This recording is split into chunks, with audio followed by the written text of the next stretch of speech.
शिवशक्त्या युक्तो यदि भवति शक्तः प्रभवितुं न चेदेवं देवो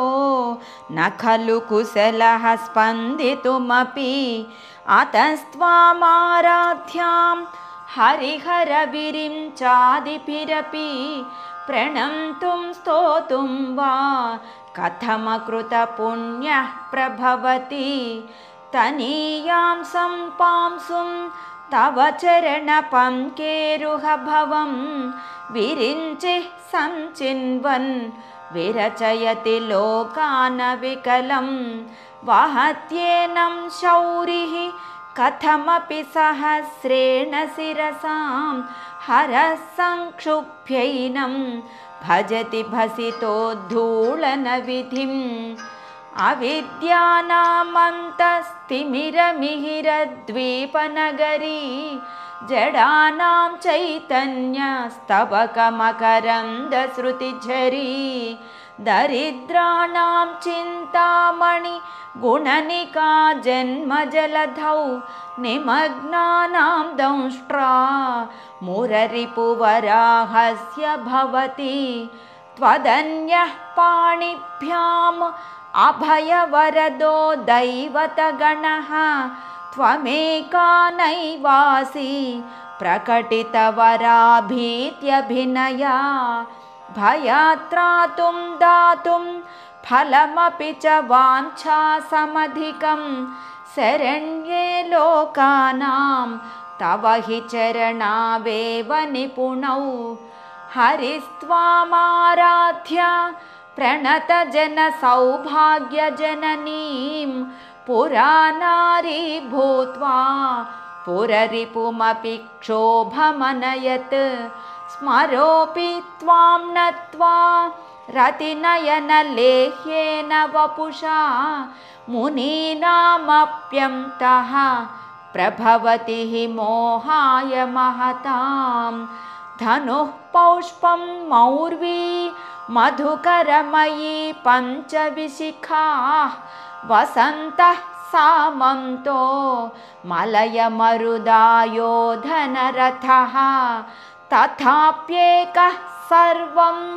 हिमगिरिसुते कामपि कृपाम् अपाङ्गाते लब्ध्वा जगदिदमनं गो विजयते क्वणत्काञ्चीदामा करिकलभकुम्भस्तननता परीक्षीणा मध्ये परिणतशरच्चन्द्रवदना धनुर्बाणान् पाशं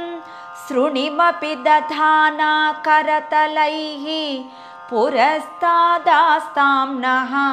पुरमथितुराहो पुरुषिका सुधा सिन्धोर्मध्ये सुरविटपि वाटी परिवृते मणिद्वीपे नीपो पवनवति चिन्तामणिगृहे शिवाकारे मञ्चे परमशिवपर्यङ्कनिलयां भजन्ति त्वां धन्याः कतिचन चिदानन्दलहरीं महीमूलाधारे कमपि मणिपूरे हुतवहं स्थितं स्वाधिष्ठाने हृदि मरुतमाकाशमुपरि मनोऽपि भ्रूमध्ये सकलमपि भित्त्वा कुलपथं सहस्रारे पद्मे सहरहसि पत्या विहरसे सुधाधारासारैः चरणयुगलान्तर्विगलितैः प्रपञ्चं सिञ्चन्ति पुनरपि रसाम्नाय महसः अवाप्य स्वां भूमिं भुजगनिभमध्युष्टवलयं स्वमात्मानं कृत्वा स्वपिशिकुलकुण्डे कुहरिणी चतुर्भिः श्रीकण्ठैः शिवयुवतिभिः पञ्चभिरपि प्रभिन्नाभिः शम्भोः नवभिरपि मूलप्रकृतिभिः चतुश्चत्वारिंशत् वसुदलकलास्रत्रिवलयत्रिरेखाभिः सार्धं तव शरणकोणाः परिणताः त्वदीयं सौन्दर्यं तुहिनगिरिकन्ये तुलयितुं कवीन्द्राः कल्पन्ते कथमपि विरिञ्चि प्रभृतयः यदा लोकौत्सुक्यात् अमरललना यान्ति मनसा तपोभिर्दुष्प्रापाम् अपि गिरिससायुज्य पदवीं नरं वर्षीयांसं नयनविरसं नर्मसुजडं तवापाङ्गालोके पतितमनुधावन्ति शतशः गलद्वेणीबन्धाः कुचकलसविस्रस्तसिचयाः हठात्त्रुट्यत्काञ्च्यो विगलितदुकूला युवतयः क्षितौ 55 द्विसमधिकपञ्चाशदुदके हुतासे 62 चतुरधिकपञ्चाशदनिले दिवि 230 मनसि च 64 ये मयूखास्तेषामप्युपरि तव पादाम्बुजयुगं शरज्योत्स्नाशुद्धां शशियुतजटाजूटमकुटां वरत्रासत्राण स्फटिकघटिका पुस्तककरां सकृन्नत्वा नत्वा कथमिव सतां सन्निदधते मधुक्षीरद्राक्षा मधुरिमधुरीणाः फणितयः कवीन्द्राणां चेतः कमलवनबालातपरुचिं भजन्ते ये सन्तः कतिचिदरुणामेव भवतीं विरिञ्चि प्रेयस्यास्तरुणतरशृङ्गारलहरी गभीराभिर्वाग्भिर्विदधति सतां रञ्जनममी सवित्रीभिर्वाचां शशिमणिशिलाभं गरुचिभिः वसिन्याद्याभिस्त्वां सहजननि संचिन्तयति यः सकर्ता काव्यानां भवति महतां भङ्गिरुचिभिः वचोभिर्वाग्देवी वदनकमलामोदमधुरैः तनुच्छायाभिस्ते तरुणतरणि श्रीसरणिभिः दिवं सर्वामूर्वीम् अरुणिमनिमग्नां स्मरति यः भवन्त्यस्यत्रस्य वनहरिणशालीननयनाः सहोर्वस्यावस्याः कति न गीर्वाणगणिकाः मुखं बिन्दुं कृत्वा कुचयुगमधस्तस्य तदधो हरार्थं ध्यायेद्यो हरमहिषिते मन्मथकलां ससद्यः संक्षोभं नयति वनिता इत्यति लघु त्रिलोकीमप्यासु भ्रमयति रवीन्दुस्तनयुगा किरन्ति मङ्गेभ्यः किरणनिकुरुं वामृतरसं हृदि त्वामाधत्ते हिमकरशिलामूर्तिमिव यः ससर्पाणां दर्पं शमयति शकुन्ताधिप इव ज्वरप्लुष्टान् दृष्ट्या सुखयति सुधाधारशिरया तटिल्लेखातन्वीं तपनससि वैश्वानरमयीं निषण्णां षण्णामप्युपरि कमलानां तव कलां महापद्माटव्यां मृदितमलमायेन मनसा महान्तः पश्यन्तो दधति परमाह्लादलहरीं भवानि त्वं दासे मयि वितर दृष्टिं सकरुणाम् इति स्तोतुं वाञ्छन् कथयति भवानि त्वमिति यः तदैव त्वं तस्मै दिशसि निज सायुज्य पदवीं मुकुन्द ब्रह्मेन्द्र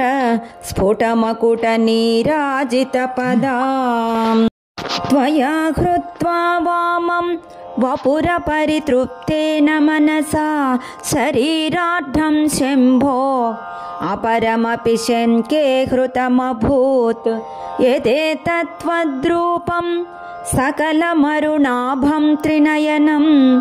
कुचाभ्यामानम्रं कुटिलशशिचूडालमकुटं जगत्सूते धाता हरिरवतिरुद्रः क्षपयते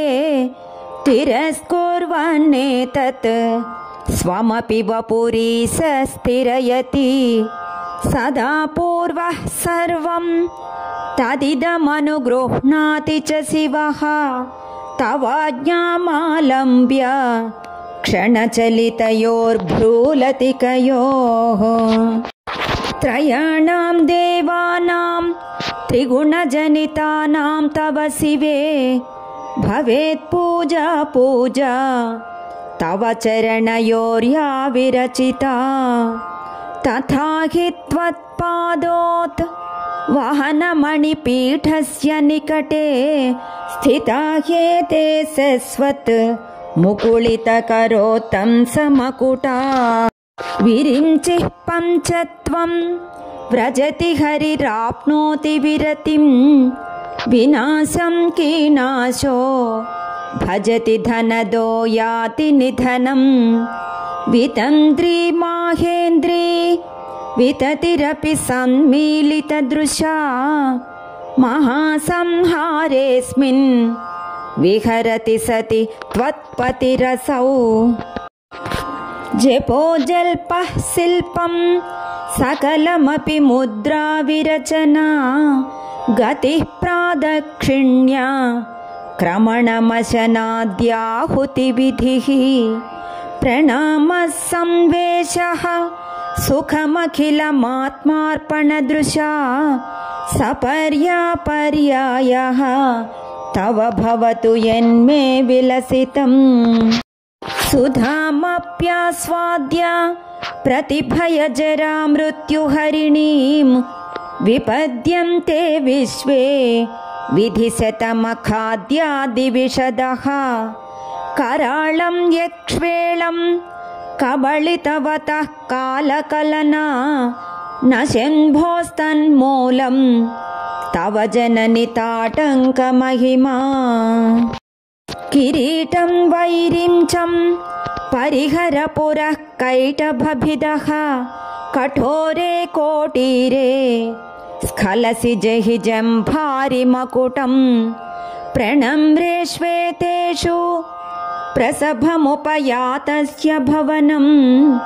भवस्याभ्युत्थाने तव परिजनोक्तिर्विजयते स्वदेहोद्भूताभिः घृणिभिरणिमाद्याभिरभितो निषेव्ये नित्ये त्वाम् अहमिति सदा भावयति यः किमाश्चर्यं तस्य त्रिनयन समृद्धिं तृणयतो महासंवर्ताग्निः विरचयति नीराजनविधिम्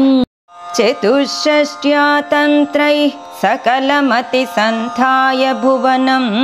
स्थितस्तत्तत्सिद्धि प्रसवपरतन्त्रैः पशुपतिः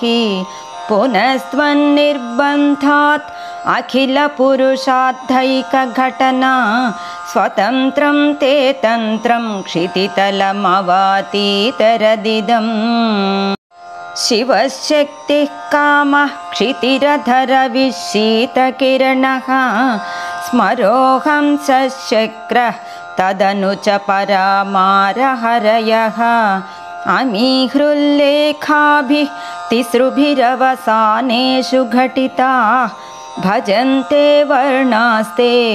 तव जननि नामावयवताम् स्मरं योनिं लक्ष्मीं त्रितयमिदमादौ तव मनोः निधायैके नित्ये निरवधि महाभोगरसिकाः भजन्ति त्वां चिन्तामणि गुणनिबद्धाक्षवलयाः शिवाग्नौ जुह्वन्तः सुरभिघृतधाराहुतिशतैः शरीरं त्वं शम्भोः शशिमिहिरवक्षोरुहयुगं तवात्मानं मन्ये भगवति नवात्मानमनघम् अतः शेषशेषीत्ययमुभयसाधारणतया स्थितः सम्बन्धो वां समरसपरानन्दपरयोः मनस्त्वं व्योमत्वं मरुदसि मरुत्सारथिरसि त्वमापस्त्वं भूमिः त्वयि परिणतायां न हि परं त्वमेव स्वात्मानं परिणमयितुं विश्ववपुषा चिदानन्दाकारं शिवयुवति भावेन बिभृशे तवाज्ञाचक्रस्थं तपनशशि कोटिद्युतिधरं परं शम्भुं वन्दे परिमिलितपार्श्वं परचिता यमाराध्यन् भक्त्या रविशशिशुचीनामविषये निरालोके लोके निवसति हि भालोकभुवने विशुद्धौ ते शुद्धस्फटिकविशदं व्योमजनकं शिवं सेवे देवीम् अपि शिवसमानव्यवसितां ययोः कान्त्या यान्त्या शशिकिरणसारूप्य सरणेः विधूतां तद्ध्वान्ता विलसति चकोरीव जगति समुन्मीलत्संवित् कमलमकरं दैकरसिकं भजेऽहं सद्वन्द्वं किमपि महतां मानसचरं यदालापादष्टादश गुणितविद्यापरिणतिः यदा दत्ते दोषात् गुणमखिलमद्भ्यः पय इव तव स्वाधिष्ठाने हुतवहमधिष्ठाय निरतं तमीडे संवर्तं जननि महतीं तां च समयां यदा लोके लोकान् दहति महति क्रोधकलिते दयार्द्राया दृष्टिः शिशिरमुपचारं रचयति तटित्वं त्वं शक्त्या तिमिरपरिपन्थिस्फुरणया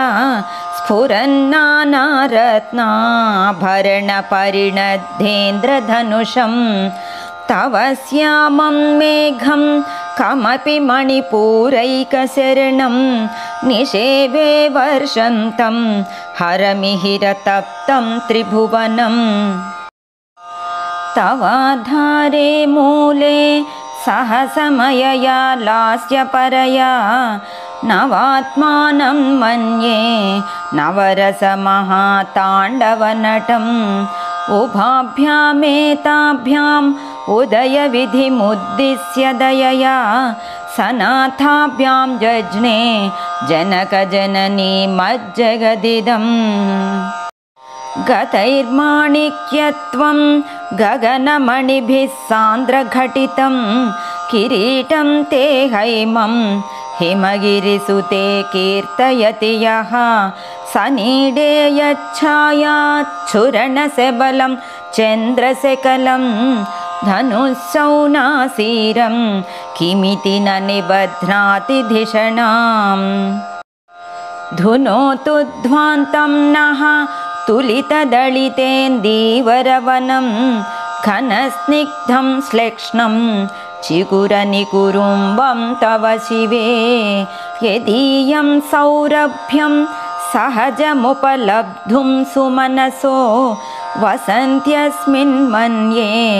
बलमथनवाटी विटपिनाम् तनोतु क्षेमं नः तव वदन सौन्दर्यलहरी परिवाहस्रोतः सरणिरिव सीमन्तसरणिः वहन्ती सिन्दूरं प्रबलकबरी भारतिमिर द्विषामृन्दैर्बन्धीकृतमिव नवीनार्ककिरणम् अराळै स्वाभाव्यात् अळिकलभसश्रीभिरलकैः परीतं ते वक्त्रं परिहसति पङ्केरुहरुचिं दरस्मेरे यस्मिन् दशनरुचि किं जल्करुचिरे सुगन्धौ माद्यन्ति स्मरदहनचक्षुर्मधुलिहः ललाटं लावण्य द्युतिविमलमाभाति तव यत् द्वितीयं तन्मन्ये मकुटघटितं चन्द्रशकलं विपर्यासन्यासात् उभयमपि सम्भूय च मिथः सुधालेपस्यूतिः परिणमतिराकाहिमकरः भ्रुवौ भुग्ने किञ्चित् भुवनभयभङ्गव्यसनिनि त्वदीये नेत्राभ्यां मधुकररुचिभ्यां धृतगुणं धनुर्मन्ये सव्येतर करगृहीतं रतिपतेः प्रकोष्ठे मुष्ठौ च स्थगयति निगूढान्तरमुमे अहस्सूते सव्यं तव नयनमर्कात्मकतया त्रिया मां वामं ते सृजति रजनीनायकतया तृतीया ते दृष्टिः दरदलितहेमाम्बुजरुचिः समाधत्ते सन्ध्यां दिवसनिशयोरन्तरचरी विशाला कल्याणी स्फुटरुचिरयोध्या कुवलयैः कृपाधारा किमपि मधुरा भोगवतिका अवन्ती दृष्टिस्ते बहुनगरविस्तारविजया ध्रुवं तत्तन्नाम